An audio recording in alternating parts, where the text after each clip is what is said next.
حضرت عیسیٰ علیہ السلام کے زمانے میں ایک شہر میں ایک بدقسمت عورت رہتی تھی جو اپنی زندگی میں مشکلات اور پریشانیوں کا سامنا کر رہی تھی۔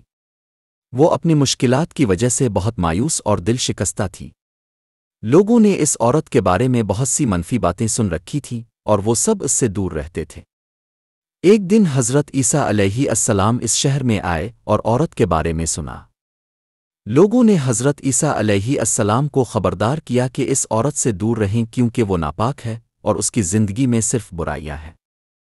حضرت عیسیٰ علیہ السلام نے ان سب کی باتوں کو نظر انداز کرتے ہوئے اس عورت کے پاس جانے کا فیصلہ کیا۔ جب حضرت عیسیٰ علیہ السلام اس کے گھر پہنچے تو عورت نے انہیں دیکھا اور ان کے احترام میں جھک گئی۔ حضرت عیسیٰ علیہ السلام نے اس کی حالت دیکھی اور اس سے پوچھا، تمہیں کس چیز کی سب سے زیادہ ضرورت ہے؟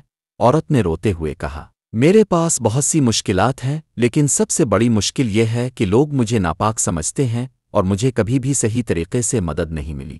حضرت عیسیٰ علیہ السلام نے اس عورت کی بات سنی اور پھر اس کے دل کی پاکیزگی اور خلوص کو محسوس کیا۔ انہوں نے دعا کی اور اس عورت کی زندگی میں خوشحالی اور سکون کی دعا کی۔